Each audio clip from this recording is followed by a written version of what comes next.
Magandang araw po sa inyo, Kuya Bari. Tawagin niyo na lang po ako sa pangalang Tansyong. Isang masugid na tagapakinig ng inyong mga kwentong kababalaghan at ako po ay tubong aklan. Nahimok po akong ipadala sa inyo ang aking karanasan nang minsan narinig ko ang kwento ng aking kaibigan sa inyong programa. Taong 1989 nang nangyari po itong aking kwento. Noong mga panahong iyon, napasama po ako sa mga bagong recruit na minero sa isang minahan sa isang isla doon sa Mindanao. Dahil sa inalok na malaki raw ang kikitain, ay kaagad akong nahimok na pumasok sa ganoong uri ng trabaho. Kahit pa ang kapalit ay ang mapalayo sa aking pamilya. Maaga kasi akong nakapag-asawa, Kuya Bari, at sa edad na 20 anyos, mayroon na po akong 2 anak. Sa pagdating namin sa sinasabing minahan, tila ba bigla kong pinagsisihan ang aking pagtungo po roon. Namimiss ko kasi kaagad ang aking mga anak at ang aking asawa. Ngunit sabi ko sa sarili ko noong mga oras na iyon, Tansyong, naririto ka na. Wala nang atrasan, at nagbuga ako ng isang malalim na buntong hininga upang pawiin na lamang ang aking nararamdamang pangungulila sa kanila. Maayos naman po ang naging takbo ng aking trabaho doon, Kuya Bari. Kasundo ko naman ang lahat ng aking mga katrabaho. May mga oras din na nagbibigay ng libreng painom ang nangungulo sa amin. Kaya masasabi ko pong ayos naman. Ngunit nang sumapit po ang sahuran, nadismaya ako. Akala ko kasi ay makakauwi ako sa aking pamilya. Subalit mariin palang ipinagbabawal doon ang pag-uwi ng mga minero sa kani-kanilang mga pamilya. Wala po talaga akong nagawa dahil kung ipipilit ko pa ang gusto ko ay hindi na ako makakabalik pa roon sa minahan. Sayang din naman ang kikitain ko dahil triple po ang halaga noon kesa sa sinasahod ko noon sa dati kong trabaho. Nauwi na lamang ako sa pagpapadala ng sulat sa kanila at inilalakip ko roon ang pera na katas ng aking pagsisikap. Isang araw, nag-aya ang isa kong kasamahan na si Ramon na manghuli raw kami ng mga ibon sa kabilang panig ng bundok. Gusto raw umano makakain ng tagapamahala ng adobong karne ng malaking ibon. At dahil nga gusto ko ring makapunta sa nasabing bundok, ay sumama po ako. Bali 3 kami ang nagtungo roon. Ako, si Paring Ramon at si Dodong na kasamahan din namin. Pagdating po namin doon, namangha ako sa bundok na napuntahan namin. Ang luntian na kapaligiran, ang banayad na pagdaloy ng tubig ilog at ang mga naglalakihang mga punong kahoy ay kay sarap pagmasdan. Tumingin-tingin ako sa paligid at doon ko napagtanto na mayroon ngang mga ibon na lumilipad-lipad at hindi lang basta ibon, kung hindi malalaking mga ibon na bago sa paningin ko. Kaagad na umayos ng pwesto si Paring Ramon at itinutok ang daladalang debomba sa isang ibon na nakapatong sa isang malaking sanga. Kasabay ng pagputok ng debomba ay siya namang paglipad ng ibon. Napatalak na lang si Paring Ramon dahil hindi po iyon tinamaan.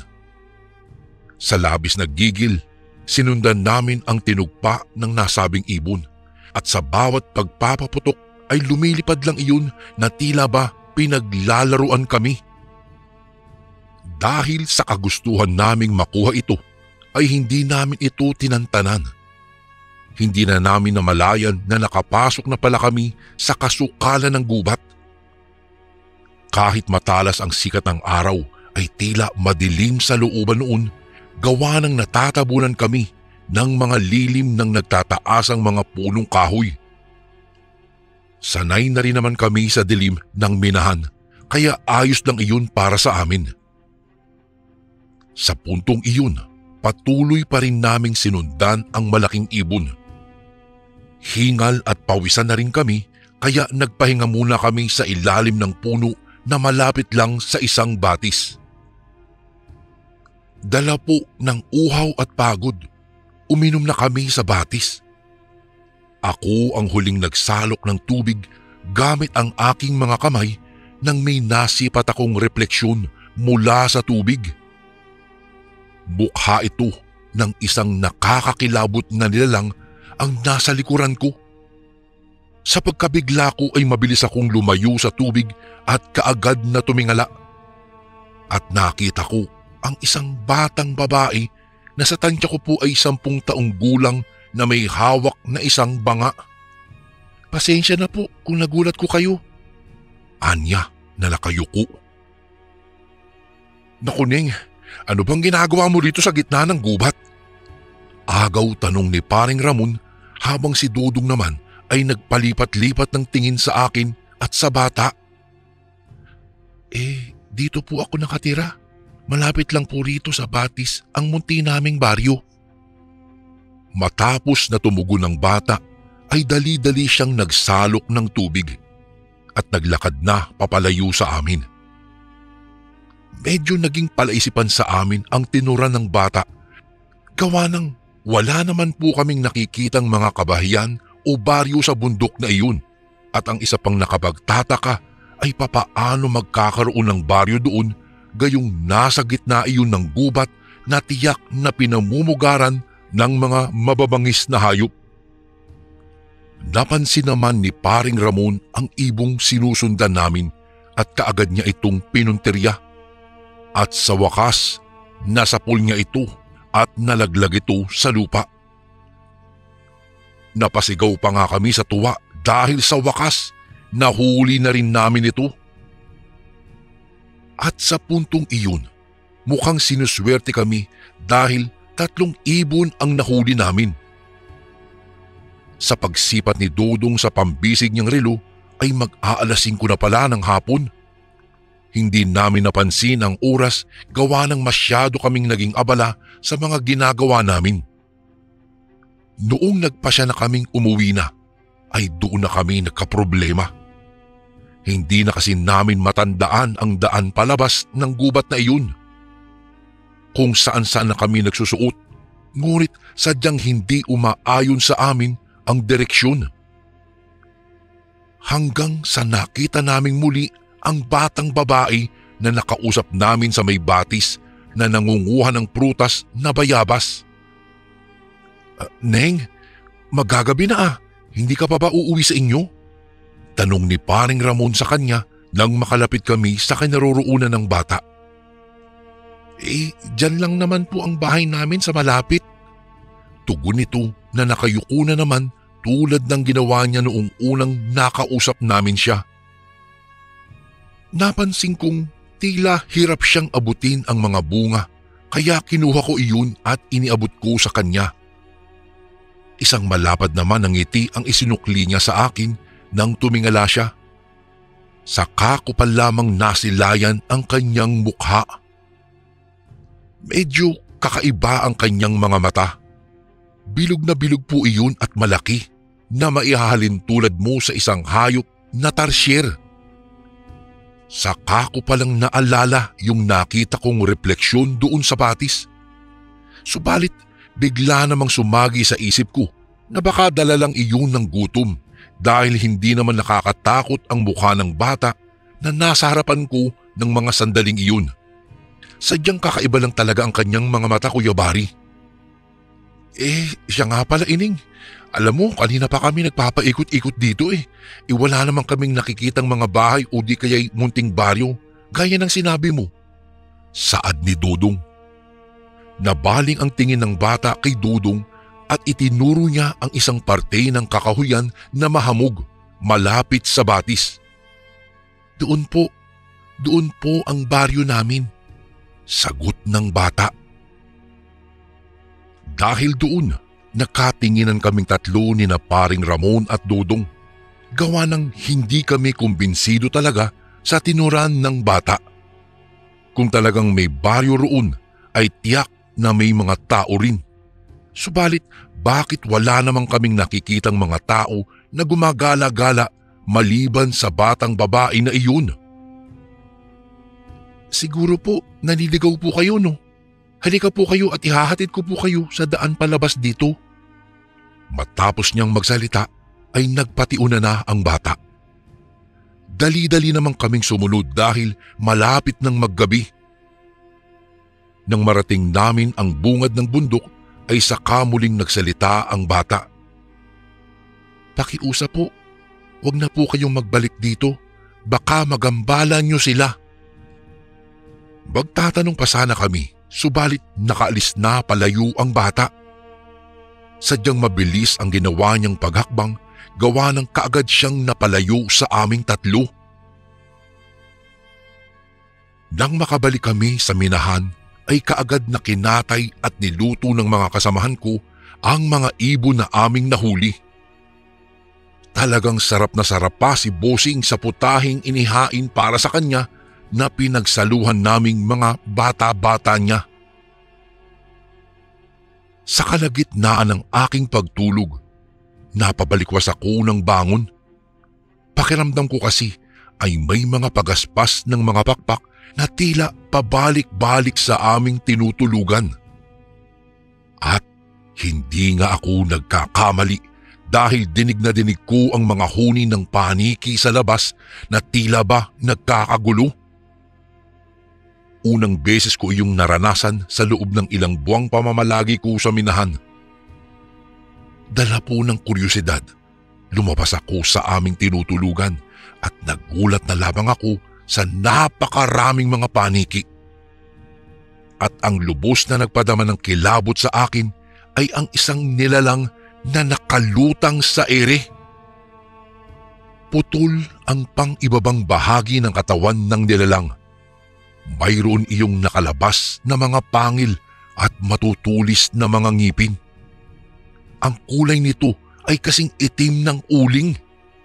Subalit wala iyong mga kamay at braso katulad ng sa mga manananggal. Tanging pakpak lamang na tulad ng sa isang paniki na mabalahibo.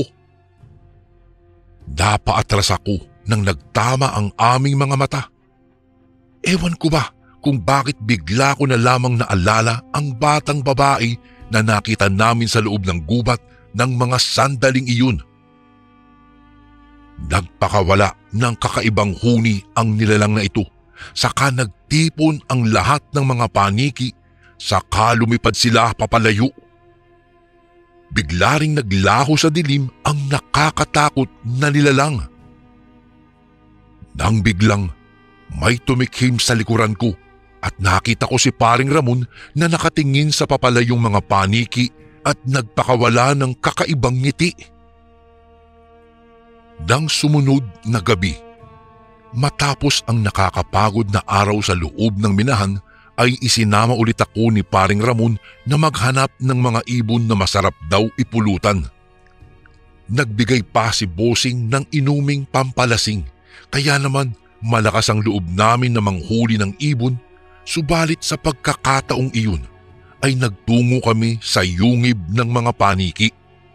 Ito ay doon sa paanan ng bundok. Ika nga ni Paring Ramon ay masarap daw ang karne ng paniki kapag ka nailuto na.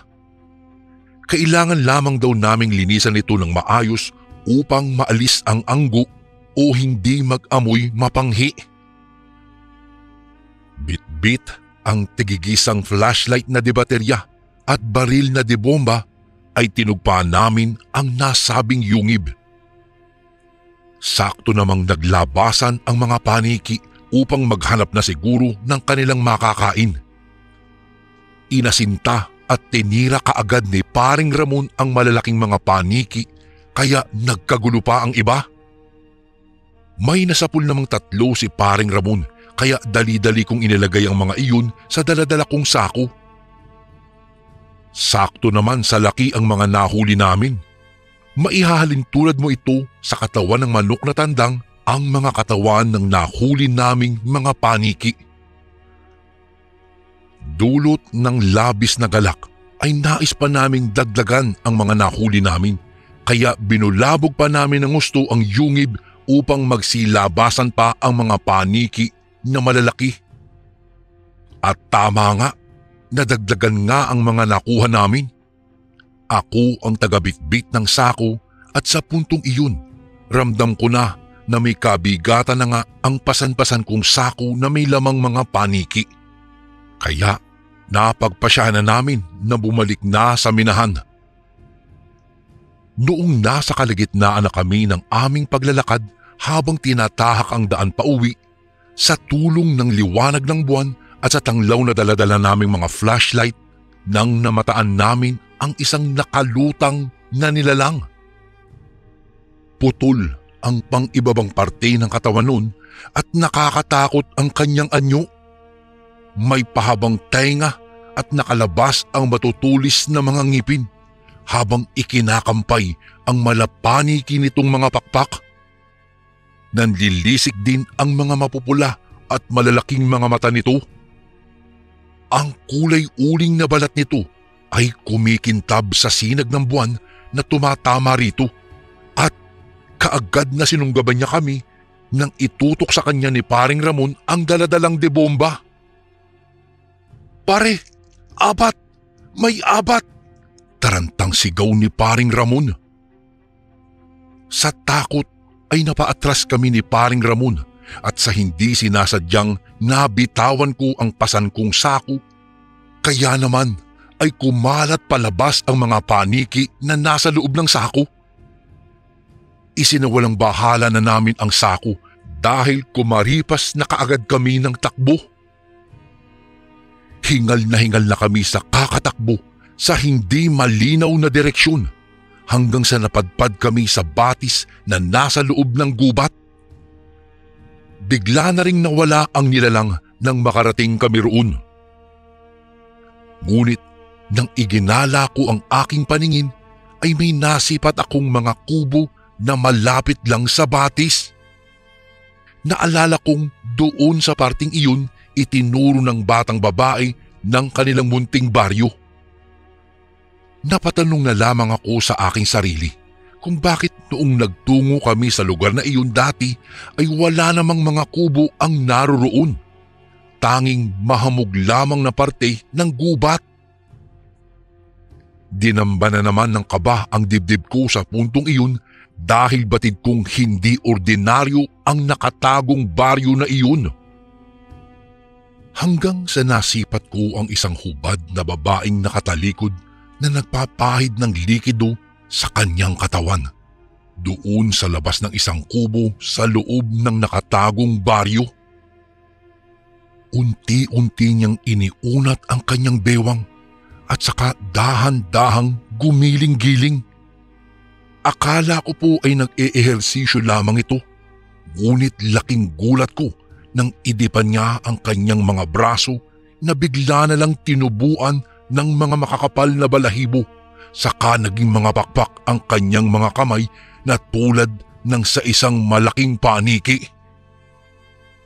Ang bewang niya ay dahan-dahang humiwalay sa kanyang balakang hanggang sa tuluyan na siyang pumailan lang sa ere. Naiwan ang pang-ibabang bahagi ng katawan niya sa labas ng kubo. Kahit lalaking tao ako, Kuya Bari, ay napasigaw ako sa puntong iyon, dala ng matinding takot at nagsimula na namang tumakbo. Hindi ko na nga nalaman pa kung saan nagsuot si Paring Ramon gawa ng wala na akong pakialam. Ang tanging nais ko lamang ng mga sandaling iyon ay ang makalabas sa gubat. Dahil sa ginawa kong pagsigaw ay nakita ako ng nilalang na tinawag ni Paring Ramon na isang abat. Sinundan ako ng nilalang na nagpakawala ng galit na huni. Batid kong lalapain ako ng abat kapag naabutan ako nito. Kahit pawisan pa at tila nauubusan na ng lakas ay patuloy pa rin ako sa aking pagtakbo.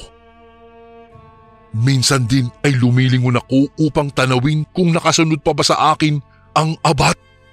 Ngunit sadyang malupit ang gabing iyon, Kuya Bari. gawa ng natisod pa ako sa isang nakausling ugat ng malaking puno ng balete. At sa muling pagsilay ko sa humahabol sa aking abat ay natiyak ko na ang aking katapusan. Wala na akong nagawa at ipinikit ko na lamang ang aking mga mata at nagwika, Panginoon, kung ito ang nais mong maging katapusan ko, ay tinatanggap ko. Ngunit ilang segundo na ang lumilipas ay nanatili pa rin ako sa ganoong ayos. Kung kaya't unti-unti kong iminulat ang aking mga mata na sa pagbukas ng aking paningin ay nakita ko ang isang abat na hinaharangan ang abat na sumusunggab sa akin. Gulat na gulat ako dahil nagpalitan sila ng pinapakawalang huni na tila ba nakikipag-argumento sa isa't isa. Doon ko na kinuha ang pagkakataon at saka walang pag-aalinlangan na tumakas na. Binaybay ko ang daan palabas sa bundok na iyon at nang makarating ako sa bungad ay doon ko nakita si Paring Ramon. Puno ng galos ang buo niyang katawan. Ayon sa kanya, nakapatay siya ng isang abat gawa ng nakipagpambuno siya rito at nang makakuha siya ng pagkakataon ay nasaksak pala niya ito sa punyal na yari sa tanso. Tinanong ko siya, "Pare, ano ba yung abat?" Ayon sa kanya, isa raw yung uri ng aswang na maihahalin tulad mo sa isang manananggal. Ang pagkakaiba nga lang daw ay ang manananggal ay hiwalay ang pakpak nito sa mga braso, samantalang ang abat daw ay ang braso at kamay mismo nito ang nagiging pakpak sa tuwing nagpapalit sila ng anyo. Nang walang ano-ano, akala namin ay hindi na kami hahabulin pa ng abat dahil nakalabas na kami sa gubat na iyon. Subalit noong tinahak na namin ang daan pauwi ay nakita naming humarang sa aming daanan ang isang abat. Aasintayin pa sana iyon ni Paring Ramon nang bigla na lang mag-iba iyon ng anyo. Gulat na gulat kami nang biglang magsalita ito. "Binalaan ko na po kayo dati na wag nang magbalik pa. Ngunit hindi po kayo nakinig. Mabuti na lang at naagapan ko pa po ang pagkakapahamak ninyo." Ani ng abat na naging isang batang babae. Ang batang nakasalamuhan namin noon. Ayon pa sa bata na siya ang humarang sa daanan namin para sana balaan kami na mapanganib doon sa bundok na iyon. Subalit natakot daw kami at nagsitakbo at sa kasamaang palad ay napunta pa kami sa kanilang baryo, ang nakatagong baryo ng mga abat. At sa huling pagkakataon ay binalaan niya kaming muli na wag nang gagawi pa sa lugar nilang iyon. Nagpasalamat naman kami sa kanya, Kuya Bari, dahil kung hindi dahil sa kanya ay baka pulutan na ako ng mga kauri niya ng mga sandaling iyon. Nagbalik naman kami sa minahan, ngunit walang bitbit na kahit ano, maliban lamang sa flashlight at debomba, at puno pa kami ng mga galos. Itinigil na rin namin ang paglusob sa mga ibon.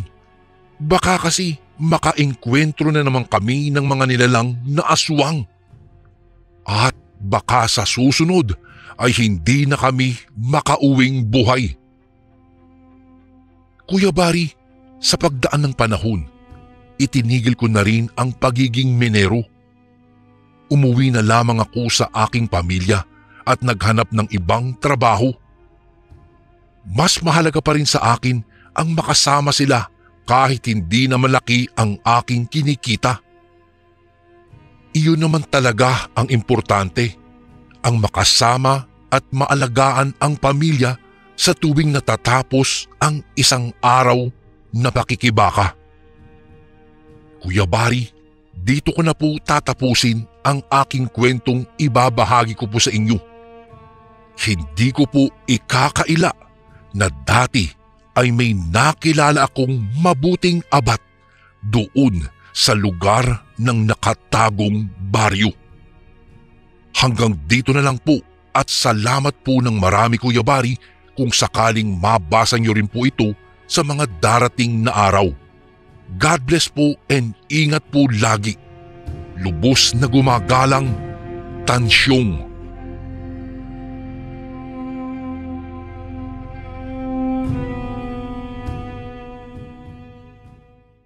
Magandang araw po sa inyo, Kuya Bari.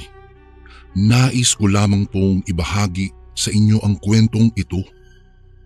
Bali, ito po ay naging karanasan namin ng aking pinsan noong pumunta kami sa palengking nasa liblib na baryo ng aming lugar.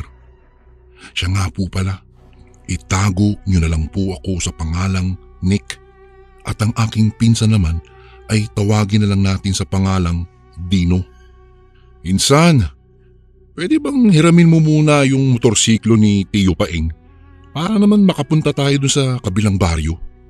Baka kasi bukas pa naman yung maliit na pamilihan doon at nang makabili tayo ng mga karning pupulutanin natin para mamaya. Wika ni Dino sa akin. At dahil alam kong hindi naman makakatanggi sa akin ang aming kapitbahay, agad kong tinungo ang kanilang bahay. Tiyo Paeng! Tiyo Paeng! Pagtawag ko sa kanya. Walang ano-ano ay dumungaw sa bintana ng kanilang bahay si Tiyo Paeng. Agad kong sinabi sa kanya ang aking hangarin at hindi nga siya nakatanggi sa akin. Sige. Ito ang susi saluhin mo. Pakibalik na lang mamaya Wika niya at saka itinuro kung saan nakaparking ang kanyang motorsiklo. Agad naman akong nagpasalamat sa kanya at saka pinuntahan ang kanyang motorsiklo. Noong mga panahong iyon ay bumalik na ako sa aming bahay na nakamotor na. Dino! Yuhu! Dino, halika na! Tawag ko sa aking pinsan. Agad naman siyang lumapit sa akin at saka umangkas. Noong mga sandaling iyon ay bumiyahe na kami patungo doon sa liblib na baryo kung saan naroroon ang palengking madalas puntahan ng mga taong malalayo sa bayan. Habang nagmamaneho, para akong nag-aalinlangang tumuloy doon sa hindi ko mawaring dahilan. Pinsan, paano kaya kung may bagat na humarang sa atin? Tanong ko kay Dino. Narinig ko namang napatawa siya ng mahina at pagkatapos ay tumugon ito sa akin. Nako insan, sasagasahan ko lang yung sinasabi mong bagat na yan. Sigurado akong titilapon yan at madadala pa. Napailing na lang ako sa kanyang sinabi. Minabuti kong itutok na lang sa daanan ang aking buong atensyon, lalo na noong magsimula na kaming tumahak sa lubak-lubak na daanan. Medyo kinakabahan pa ako dahil kung hindi kawayan na ng gilid sa kalsadang aming tinatahak ay may mga punong mayayabong.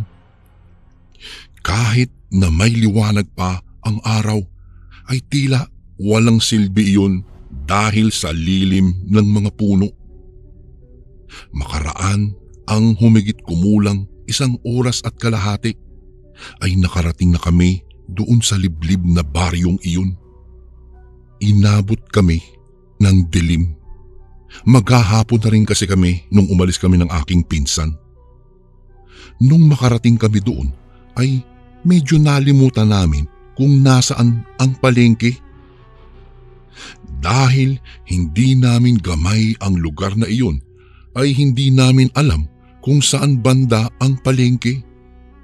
Ninais naming magpinsan na magtanong-tanong subalit nakapatay na ang mga ilaw sa mga kabahayan. Tahimik na rin ang paligid kung kaya ipinalagay namin na baka natutulog na ang ibang mga tao doon. Tayo na lang ang maghanap, pinsan, wika ni Dino sa akin. Oo nga, para makauwi na tayo kaagad, tugon ko sa kanya. Dahil nga wala kaming mapagtanungan, kami na lang ang nagpasyang maghanap doon sa palengke. Muli kaming bumiyahing magpinsan upang libutin ang nasabing baryo.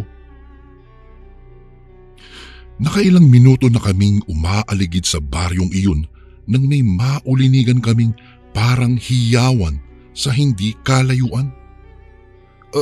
Sang banda kaya yun? Baka nariyan ang palengke. Tingnan natin. Tanong ko kay Dino ng mga sandaling iyon na nagpapalinga-linga na rin siya. Mukhang sa parting iyon, wika ni Dino sabay turo sa bahagi kung saan daw niya naririnig ang ingay.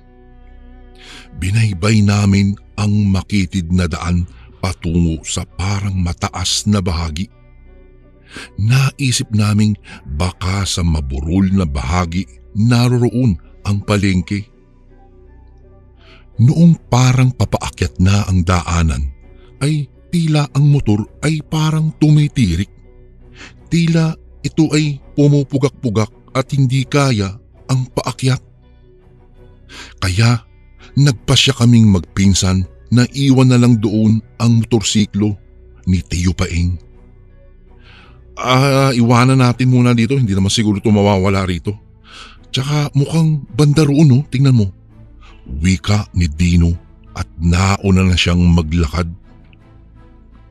Nakasunod lang ako sa aking pinsan noong maulinigan kong ulit ang hiyawan ng mga tao. Walang ano-ano. Ang hiyawang naririnig ko ay biglang nagbago. Naging mga pag-angil iyon na animoy may grupo ng mga mababangis na hayop na mayroong kinasasabikang kainin. Pinsan, naririnig mo ba ang naririnig ko? Tanong ko sa aking pinsan. Ha? Wala naman . Ano naririnig mo? Maliban dun sa hiyawan ng mga tao banda doon, ano? Sagot niya sa akin. Napatango na lang ako at saka binaybay namin ang daanan patungo sa kanyang itinuro.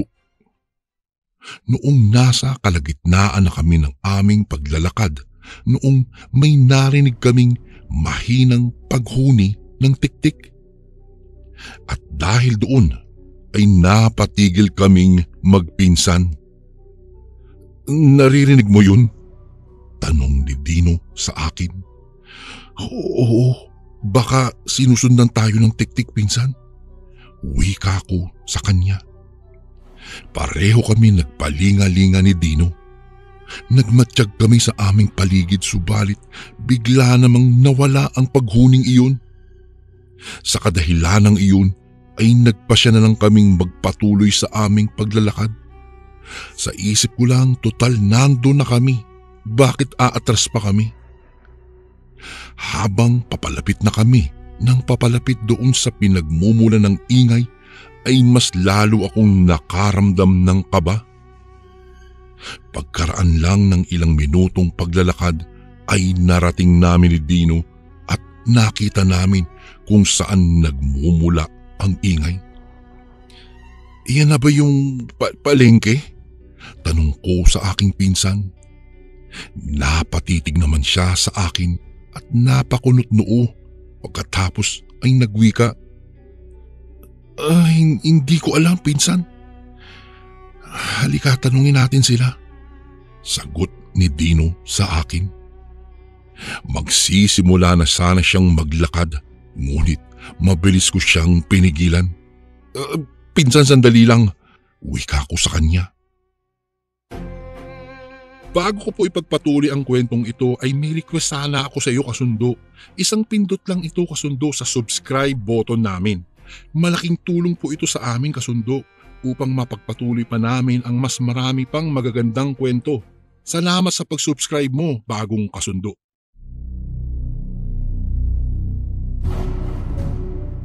May kung ano kasi akong napansin sa nasabing palengke. Wala kasing ibang ibinebenta roon kung hindi puro mga karne lang. Ang isa pang napansin ko ay parang napakarumi ng paligid ng nasabing palengke. Pinsan, tingnan mo. Tingnan mo ang mga kakararating lang ng mga tao. Biglang wika ni Dino sa akin. Itinutok ko rin ang aking tingin sa mga iyon at nakita kong may pinagtutulungan silang isang sako na hindi ko alam kung ano ang laman. Ngunit naaaninag kong gumagalaw ang laman noon na animoy nagpupumiglas. Noong mailapag na nila ang sako sa lupa at binuksan iyon, namulagat ang aming mga mata ni Dino.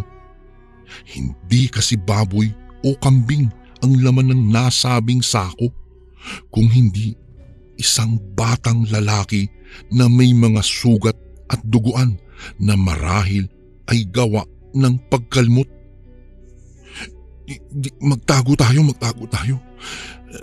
Ano kayang gagawin nila sa batang iyan?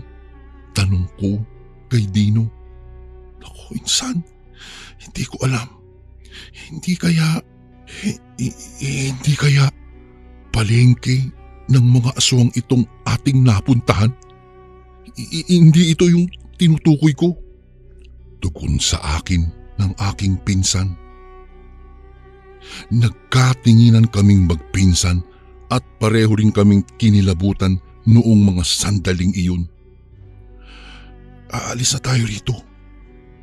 Baka mapahamak tayo kung mananatili tayo dito. Taranta kong wika kay Dino. Kinalabit ko pa siya, ngunit parang hindi niya ako naririnig. Napako ang titig niya sa mga taong nasa palengking iyon. Sa kadahilanang iyon ay hinintay ko siya. Napatitig na rin ako sa mga tao at parang nag-iiba ang kanilang anyo. Ang bata naman ay naisa ng sumigaw, ngunit nakabusal ang kanyang bibig. Pinsan, baka nanganganib ang bata. Halika, subukan nating iligtas siya. Wika sa akin ni Dino. Napailing ako dahil sa kanyang sinabi. Kasunod doon ay nagwika ako. Naku Dino, wag! Hindi natin alam kung kakayanin natin ang ating mga kakalabanin. Pagkatapos ng aking pagsabi sa kanya ng mga katagang iyon, ay bigla at tuluyang lang nagbago ang anyo ng mga tao. Ang kanilang mga balat ay napuno ng balahibo at ang iilan sa kanila ay naging parang baboy. Alam namin ni Dino kung ano ang mga nilalang na iyon at tama nga ako sa aking naging hinala. Aswang! Minsan, mga aswang ang mga iyan. Taranta kong wika sa kanya. Noong mga sandaling iyon ay binulungan ko si Dino na umalis na kami sa lugar na iyon dahil baka mapahamak lang kami.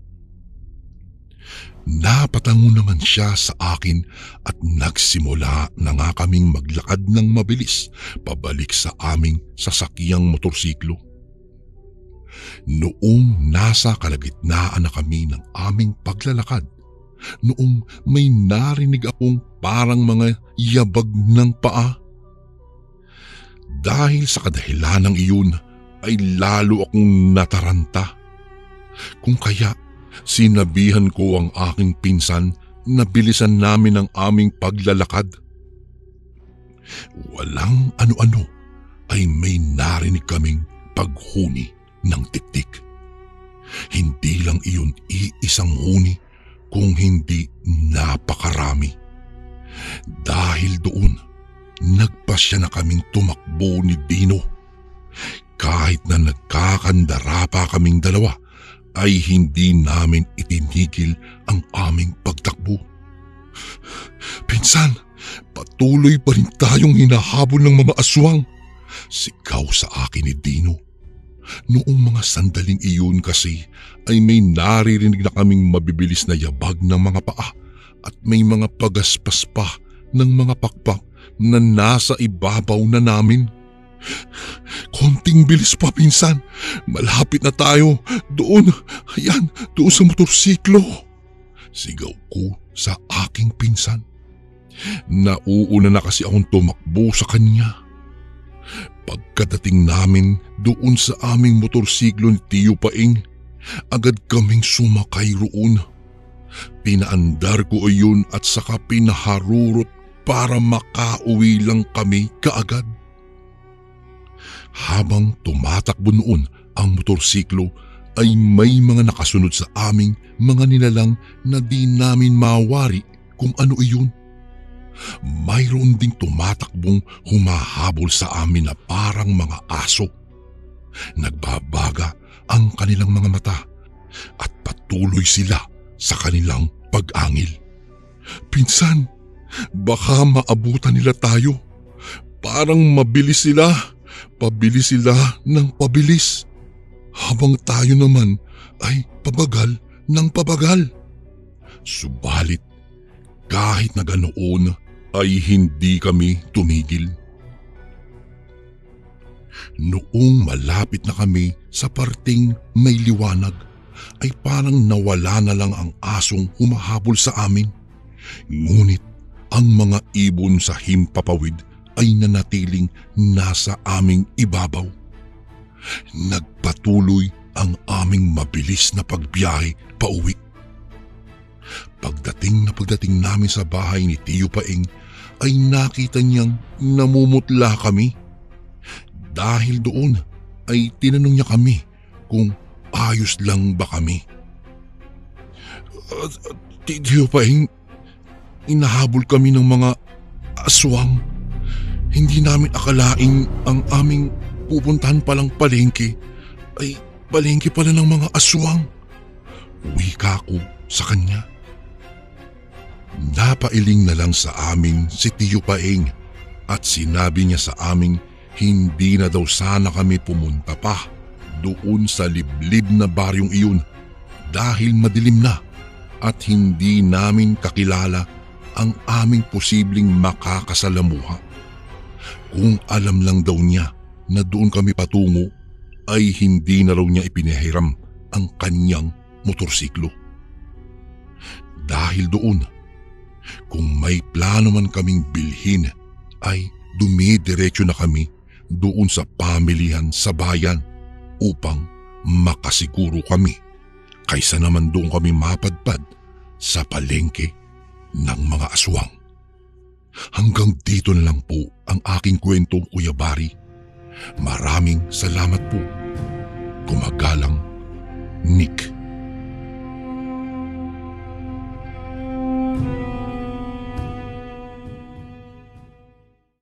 Magandang araw sa iyo, Kuya Bari. Nais ko sanang ibahagi ang kwentong ito. Siya nga po pala, itago niyo na lang po ako sa pangalang Tomas.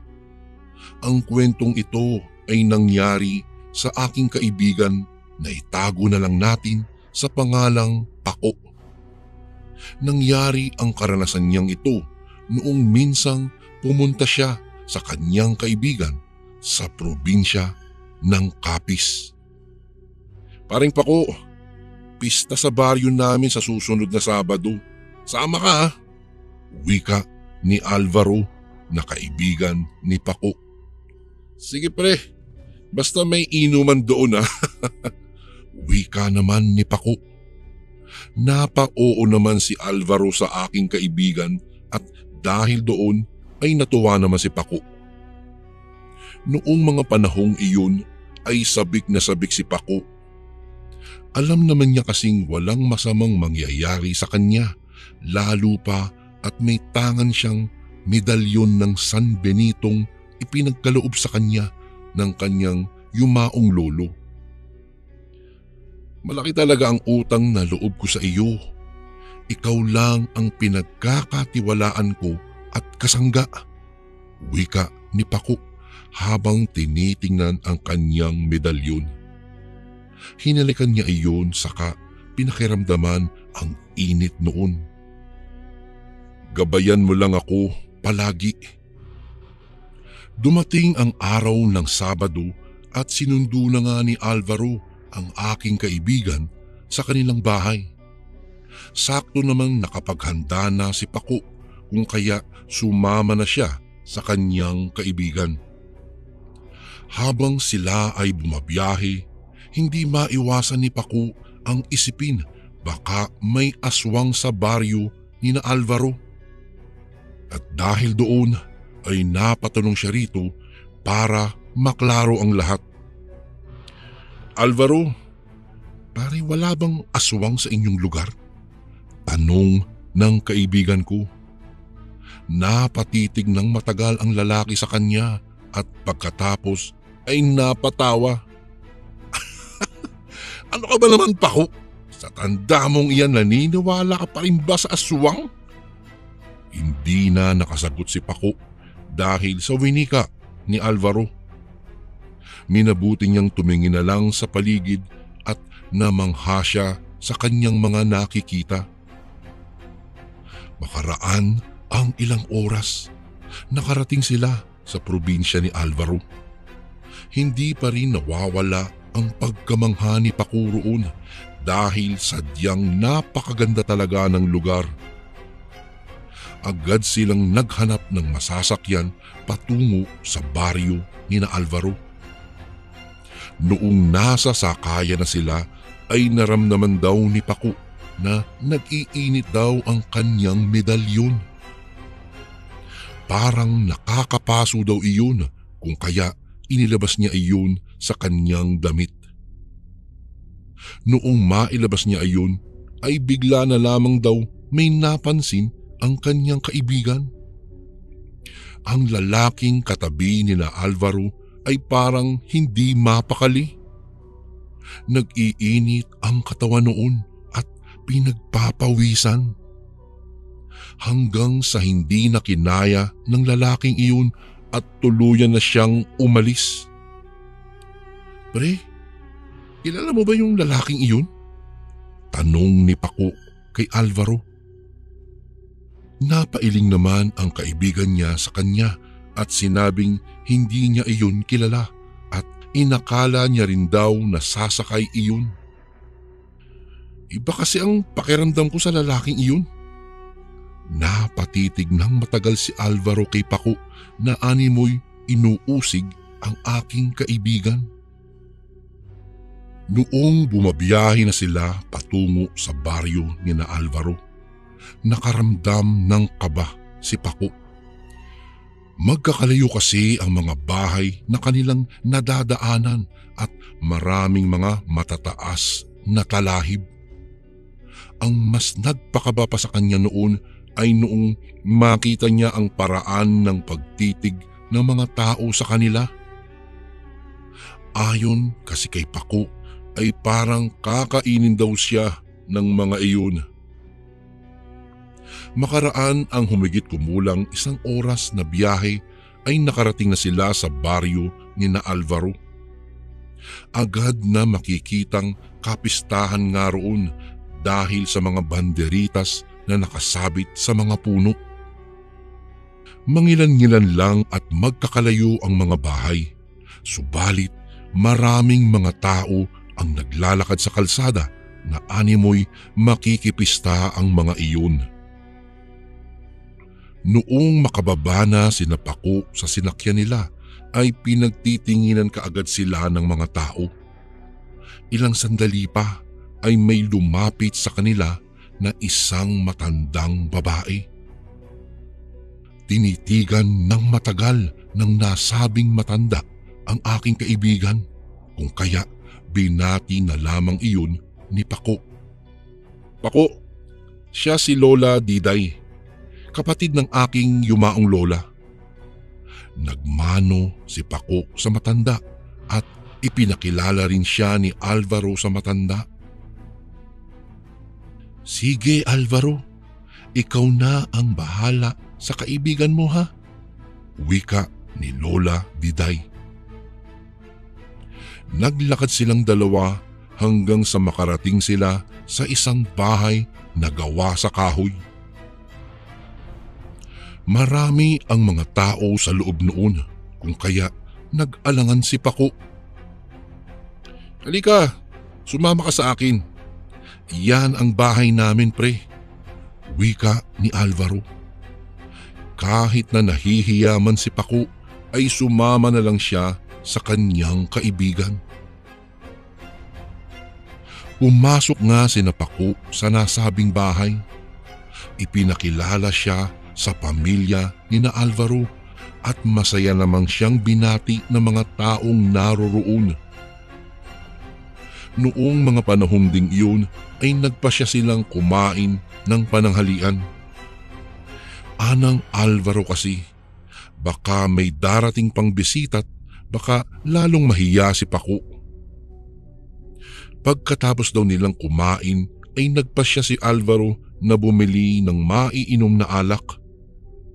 Nais pa sanang sumama ni Paco sa kanya, ngunit sinabihan siya ni Alvaro na magpahinga na lang at mabilis lamang naman siya.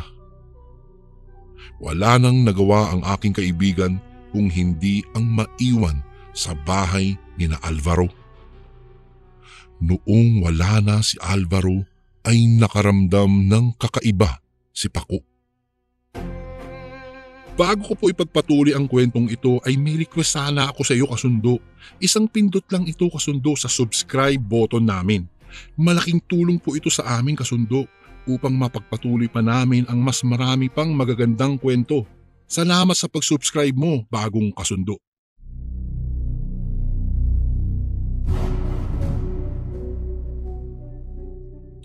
Parang bumabalik sa bunganga niya ang kanyang mga kinain. Dahil doon ay nagpasya siyang mapadual. Napatingin pa nga ang ibang taong naroroon at tinanong kung ayos lang ba siya. Opo, ayos lang po ako. Baka lang po nasobrahan lang ako sa kain," tugon ni Paco sa kanila. Agad na nagkaroon ng duda si Paco noong mga sandaling iyon. Naisip niyang baka aswang ang mga tao roon at hindi normal na karne ang handa ni na Alvaro. Kung normal na karne ito at hindi ito nakakalason, papayag ang San Benito na maipasok ko ito sa aking katawan. Saad ng aking kaibigan sa kanyang sarili. Makaraan ang ilang minuto ay dumating na si Alvaro na may daladalang isang kaha ng serbesa. Agad iyon naglabas ng mesa at bangko at pagkatapos ay kumuha na rin siya ng kanilang pupulutanin. Iisang baso lang din ang kanilang ginamit sa pag-iinom ng alak. Habang nag-iinuman ang dalawa ay panay ang kanilang biruan. Walang ano-ano. Noon ay dumating ang isang kaibigan ni Alvaro kung kaya inimbitan niya na makipag-inuman ito sa kanila. Ayon kay Paco, noong mga sandaling iyon ay nakaramdam siya ng init sa kanyang medalyon. Madalas din niyang nakikita ang nakasulyap sa kanya ang kaibigan ni Alvaro. Gayunpaman ay isinawalang bahala niya iyon at minabuting makipagkwentuhan na lang. Noong medyo lasing na sina Paco, napatitig siya sa kaibigan ni Alvaro. Mabalasik ang mga titig nito sa kanya at parang may masamang binabalak. Inakala ng nasabing lalaki na baka lasing na ang aking kaibigan. Nagulat na lamang si Paco noong biglang isinawsaw ng nasabing lalaki ang daliri nito sa alak na nasa baso at pagkatapos ay ibinigay iyon sa kanya. Ayaw sanang inumin ni Paku iyon, subalit nahiya siya sa dalawa niyang kainuman kung kaya nagpasya siyang inumin na lamang iyon. Makailang beses daw na nahuli niyang isinasawsaw ng lalaki ang daliri nito sa baso. Noon lamang niya naisip na baka nilalason siya ng lalaki. Kaibigan, nagkakamali ka dahil hindi iyan tatalab sa akin. Wika ni Paku sa kanyang sarili. Mas lalo pang uminit ang kanyang medalyon at parang hinahagod ang lalamunan noon.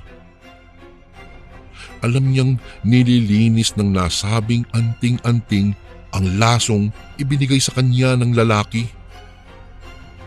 Walang ano-ano ay nakaramdam ng parang masusuka si Paku, kung kaya dali-dali siyang tumayo at pagkatapos ay napayuko upang magsuka. Noong nasusuka si Paku ay napalingon siya sa kanilang mesa. Nakita niyang masayang nag-uusap ang dalawang kainuman niya. Agad siyang nagkaroon ng hinala na baka magkasabwat ang dalawa, kung kaya nagsalita siya sa kanyang sarili. Isa ka pa ring ahas, Alvaro. Akala mo ba ay may mangyayaring masama sa akin dahil sa pinaggagawa ninyo? Saad ni Paku. Noong makabalik siya sa kanilang mesa ay umastang walang nangyayari sa kanya. Nakisabay siya sa tawanan ng dalawa. Ang akala ng kaibigan ni Alvaro ay hindi nagmamatiyag si Paku. Noong tinagayan na siya ni Paku ay huling-huli sa akto ng aking kaibigan ang kanyang ginagawa. Ano yan? Teka muna, balak mo ba akong lasunin? Kasi ilang beses na kitang nahuhuling isinasawsaw mo ang daliri mo dyan sa alak ha. Saad ni Paku. Natigilan naman ang lalaki at pagkatapos ay napatitig kay Alvaro. Ikaw, Alvaro, akala ko magkaibigan tayo pre. Bakit mo naman ginagawa ito sa akin? Hindi naman nakaimik ang lalaki. Nagkunwari pa iyong inaantok. Ano ba ang makukuha mo kung malalason mo ako? Akala mo ba ay tatalab yan sa akin? Kusa lang yang lalabas at hindi ako malalason. Seryosong wika ni Paku. Nagulat na lamang siya noong tumayo ang lalaki. Pagkatapos ay nagsalita. Bakit? Matapang ka ba? Kung gusto mo, suntukan na lang tayo eh. Dahil sa winikang iyon ng lalaki ay nagwika ng orasyon si Paku. Agad na tumiklop ang lalaking kaharap niya at parang napahiya. Humingi iyon ng tawad kay Paku at pagkatapos ay biglang umalis na. Si Alvaro naman daw ay nagkunwari pa ring inaantok hanggang sa nagtulog-tulugan na lang ito. Dahil doon ay dali-daling umalis si Paku sa lugar na iyon. Sakto namang may motorsiklong napadaan sa kalsada. Nakiusap siyang makiangkas hanggang sa bayan at hindi naman siya nabigo. Nakauwi ng ligtas ang aking kaibigan. Ngunit nananatiling palaisipan sa kanya kung ano ang motibo ng dalawa niyang kainuman kung bakit balak nila siyang lasunin. Magmula rin noong mangyari iyon ay hindi na niya nakita pa si Alvaro. Naisip ni Paku na baka nahiya iyon dahil sa kanyang ginawa sa kanyang kaibigan. Hanggang dito na lang po ang aking kwento. Maraming salamat po Kuya Barry. Paki-shoutout nga po ang pamilya De Leon. Gumagalang, Tomas.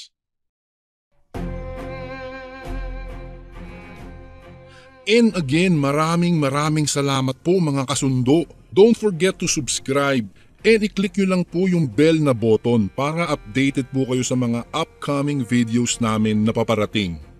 Maraming salamat po ulit. God bless and ingat po lagi dyan. Ito po si Kuya Bari at ako ang Sundo.